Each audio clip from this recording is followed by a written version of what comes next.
Hi friends, welcome back to our channel. Friends, IPL updates అలాగే cricket updates రెగ్యులర్గా పొందాలంటే ఇప్పుడే మన యూట్యూబ్ ఛానల్ అయితే సబ్స్క్రైబ్ అయితే చేసుకోండి. మీరు సబ్స్క్రైబ్ చేసుకొని బెల్ ఐకాన్ యాక్టివేట్ చేస్తే నేను చేసే వీడియోస్ మీకు నోటిఫికేషన్ ద్వారా తొందరగా అయితే వస్తాయి. సో లేట్ చేయకుండా ఈ వీడియోలోకి అయితే వెళ్ళిపోదాం. IPL 24 match number 7 Gujarat Titans versus CSK జరిగిన మ్యాచ్లో సిఎస్కే టీం అయితే వన్ సైడబుల్గా మ్యాచ్ అయితే చాలా క్లియర్గా గెలిచింది. తన హోమ్ స్టేడియం చపాక్ స్టేడియంలో 1 కాదు 2 కాదు ఏకంగా 23 పరుగులు భారీ స్కోర్తో వన్ సైడ్గా మ్యాచ్ గెలిచింది. మరి ముఖ్యంగా రచింద్ర రవీంద్ర అలాగే శివన్ దుబే గుజరాత్ బౌలర్ని ఓ రేంజ్లో అయితే ఆడుకున్నారు.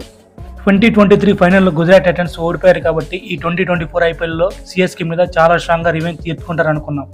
బట్ సిఎస్కే బ్యాట్స్మెన్స్ అలాగే బౌలర్స్ ఎక్కడ కూడా ఛాన్స్ ఇవ్వలేదు. సిఎస్కే టీం చాలా ఈజీగా అయితే గుజరాత్ టైటన్స్ మీద అయితే గెలిచేసింది.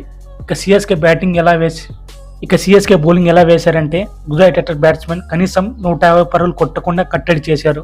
దీన్ని బట్టి అర్థం చేసుకోవచ్చు సిఎస్కే టీం బౌలింగ్ పర్ఫార్మెన్స్ ఏ రేంజ్లో వేశారనేది. CSK team last match RCB team పైన ఎలాంటి విక్టరీ కొట్టిందో ప్రెసెంట్ ఇప్పుడు అంతకు మించి విక్టరీ అయితే కొట్టింది. సిఎస్కే మెయిన్లీ అటు బ్యాటింగ్ ఇటు బౌలింగ్లో అలాగే ఆల్రౌండ్ ఫీల్డింగ్తో జీటీ టీంని ఉత్తిక్కారేశారు. మెయిన్లీ సిఎస్కే ఫీల్డింగ్ అని చూసుకున్నట్లయితే ఎంఎస్ ధోని క్యాచ్ పట్టాడు భయ్యా. అది ఎలా ఉందంటే సిఎస్కే ఫీల్డింగ్ అని చూసుకున్నట్లయితే ఎంఎస్ ధోని క్యాచ్ పట్టాడు భయ్యా. అది ఎలా పట్టాడంటే 2.5 మీటర్స్ డై చేసి పట్టాడు. నిజంగా మన ఎంఎస్ ధోని అయితే చాలా వరకు మెచ్చుకోవాలి భయ్యా. ఈ వయసులో కూడా ఆయన ఎలాంటి షాట్ ఇస్తున్నాడు చూస్తున్నాంగా.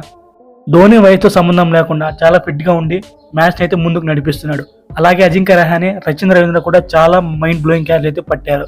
దీంతో సిఎస్కే టీంకు చాలా ఉత్సాహం అయితే వచ్చేసింది.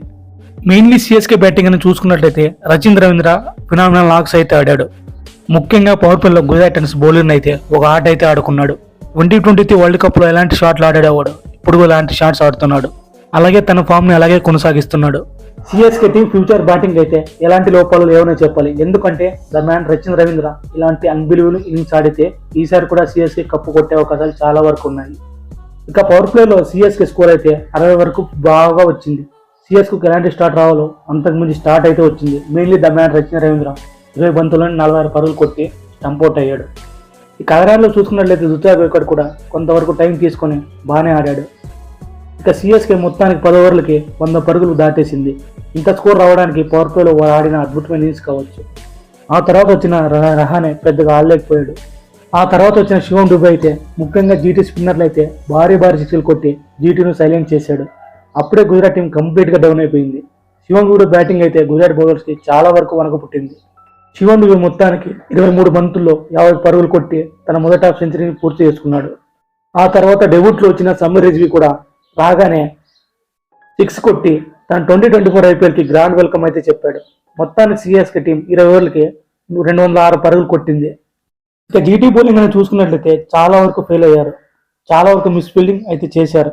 ముఖ్యంగా రషీద్ ఖాన్ అయితే 4 ఓవర్కి 47 పరుగులు సమర్పించుకున్నాడు. అసలు ఎవరూ ఎక్స్పెక్ట్ చేయలేదు రషీద్ ఖాన్ లాంటి స్టార్ స్పిన్నర్ ఈ విధంగా రన్ సమర్పించుకుంటాడని. ఇక జీటీ బ్యాటింగ్ అని చూసుకున్నట్టు పెద్దగా ఎలాంటి పర్ఫార్మ్ అయితే ఇవ్వలేదు. ముఖ్యంగా వాళ్ళ captain star batsmen Shubman Gill అయితే ఒక 6 కొట్టి 8 పరుగులకి అవుట్ అయ్యాడు. ఇక జీటీ బ్యాటింగ్లో